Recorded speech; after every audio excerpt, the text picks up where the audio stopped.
Bismillahirrohmanirrohim. Assalamualaikum warahmatullahi wabarakatuh. Selamat pagi anak-anak semuanya. Bertemu kembali dengan pembelajaran ilmu pengetahuan alam. Kali ini kalian akan melanjutkan pembahasan minggu lalu, yaitu mengenai listrik. Sekarang kalian akan belajar mengenai pembangkit listrik, penyaluran listrik, dan penghematan energi listrik. Yuk simak dengan baik materinya. Sebelum kita mulai, kita mengucapkan basmalah bersama-sama yuk. Bismillahirrohmanirrohim. Nah, anak-anak semuanya, energi listrik dihasilkan dari sebuah pembangkit listrik. Pembangkit listrik adalah peralatan yang berfungsi untuk membangkitkan energi listrik melalui pembangkit tenaga listrik. Pada pembangkit tenaga listrik, sumber-sumber energi dari alam diubah menjadi energi mekanis dalam bentuk kecepatan atau putaran. Energi mekanis itu apa sih? Yaitu proses bagaimana sumber energi diubah menjadi energi listrik. Dimulai dari seperti ini ya, sumber energi diubah melalui menggerakkan turbin untuk mengubah energi ya. Turbin ini sebuah mesin. Lalu energi mekanis dari turbin tersebut diubah menjadi energi listrik oleh generator. Generator yang kalian ketahui apa? Ya, merupakan sumber listrik. Nah, kalian tahu tidak? Ada macam-macam sumber energi listrik dari alam. Ada apa saja ya? Ada bahan bakar fosil, contohnya yaitu batu bara, minyak bumi, dan gas alam. Lalu ada cahaya matahari, yang kita sudah tahu bahwa cahaya matahari adalah sumber energi terbesar yang ada di muka bumi. Ada biogas, panas bumi, air, dan angin. Nah, ini adalah beberapa sumber energi dari alam yang nanti bisa dimanfaatkan sebagai pembangkit tenaga listrik. Nah, sekarang kita akan belajar mengenai macam-macam pembangkit tenaga listrik ya. Ada apa saja sih pembangkit tenaga listrik? Yuk kita bahas satu-satu. Nah, ada pembangkit listrik tenaga diesel. Nah, pembangkit listrik tenaga diesel yaitu pembangkit listrik yang menggunakan mesin diesel sebagai prime mover atau penggerak mula untuk menghasilkan energi listrik. Lalu ada pembangkit listrik tenaga air, yaitu pembangkit listrik yang mengandalkan energi potensial dan kinetik dari air untuk menghasilkan energi listrik. Nah, ada energi listrik tenaga bayu. Pembangkit listrik menggunakan tenaga bayu mengonversikan energi bayu menjadi listrik dengan menggunakan turbin angin atau kincir angin sebagai generator.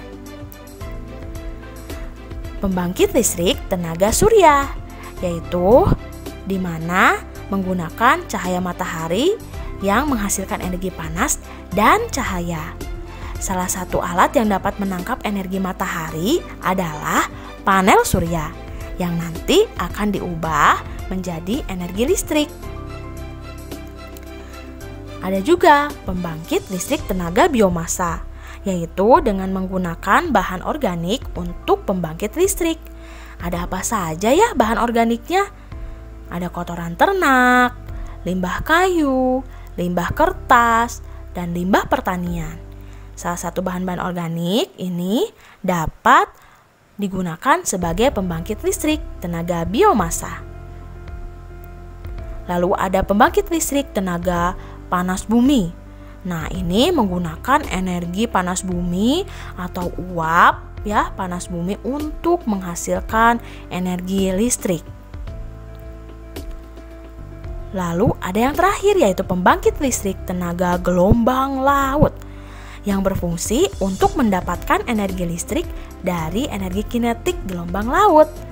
Nah, ternyata gelombang laut juga bisa membantu kita untuk menghasilkan energi listrik anak-anak. Nah, setelah tadi kalian sudah mempelajari mengenai berbagai macam sumber energi alam untuk pembangkit listrik, sekarang kalian tahu bahwa energi dari air, angin, cahaya matahari, biogas, dan panas bumi merupakan sumber energi yang terbarukan yang dapat dimanfaatkan menjadi sumber energi listrik. Apa sih sumber energi terbarukan? Ya, sumber energi yang cepat dipulihkan kembali secara alami dan prosesnya berkelanjutan. Energi terbarukan dihasilkan dari sumber daya energi yang secara alami tidak akan habis, bahkan berkelanjutan jika dikelola dengan baik. Penggunaan energi terbarukan lebih ramah lingkungan karena mampu mengurangi pencemaran lingkungan ya anak-anak. Nah, bagaimana sih energi listrik dihasilkan dari pembangkit listrik menggunakan sumber energi? Kita sebentar lagi akan mempelajari mengenai bagaimana cara penyaluran energi listrik sampai ke rumah. Nah, ini dia anak-anak semuanya ya. Salah satu contoh gambar bagaimana alur dari penyaluran energi listrik hingga sampai ke rumah kita. Tahap yang pertama adalah melalui pembangkit listrik. Nah, listrik itu dihasilkan pertama kali oleh pembangkit listrik. Lalu yang kedua, disalurkan ke transformator penaik tegangan, yaitu energi listrik dinaikkan tegangannya hingga 500 kV. Lalu disalurkan kembali ke gardu induk melalui sutet, yaitu saluran udara tegangan ekstra tinggi. Listrik dialirkan ke gardu induk. Di gardu induk, tegangan listrik diturunkan hingga 20 kV. Nah, yang selanjutnya ada gardu distribusi, yaitu tegangan listrik kembali diturunkan menjadi 220 volt yang sesuai untuk kebutuhan listrik yang ada di rumah. Nah, lalu disalurkan kembali ke trafo distribusi. Jadi di sini energi listrik disalurkan melalui trafo-trafo distribusi. Lalu akhirnya energi listrik tersebut bisa tersalurkan ke rumah. Nah, dapat digunakan oleh konsumen untuk menyalakan peralatan listrik, yaitu peralatan elektronik. Nah, ini dia adalah alur dari bagaimana penyaluran energi listrik mulai dari pembangkit listrik sampai ke rumah kita semua. Nah, anak-anak, energi listrik dapat digunakan untuk menghidupkan peralatan elektronik. Bahkan bisa mengubah ke energi lainnya. Contohnya apa saja ya? Ada setrika, yaitu mengubah energi listrik menjadi energi panas. Kipas angin, mengubah energi listrik menjadi gerak. Televisi, mengubah energi listrik menjadi cahaya dan bunyi. Lalu ada senter, yang mengubah energi listrik menjadi cahaya. Ini adalah beberapa barang-barang elektronik yang dapat mengubah energi listrik dalam lingkungan rumah kita. Nah, penggunaan dan penghematan energi yang baik itu seperti apa ya anak-anak semuanya? Dalam kehidupan sehari-hari kita tidak terlepas dari peralatan elektronik, betul tidak? Betul. Dan listrik sangat penting untuk memudahkan manusia melakukan aktivitas. Nah, tugas kita adalah di sini harus menghematnya. Bagaimana sih penggunaan energi yang aman itu? Kalian harus hati-hati ya, karena jika tidak berhati-hati maka akan menyebabkan korsleting atau hubungan pendek arus listrik. Apa itu hubungan pendek arus listrik atau korsleting? Yaitu hubungan pendek antara dua kabel yang dapat menimbulkan percikan api. Jika percikan api mengenai benda yang mudah terbakar, maka dapat mengakibatkan kebakaran. Hati-hati ya anak-anak semuanya. Lalu bagaimana cara penggunaan energi listrik dengan aman? Kalian bisa melakukan cara-cara berikut ya.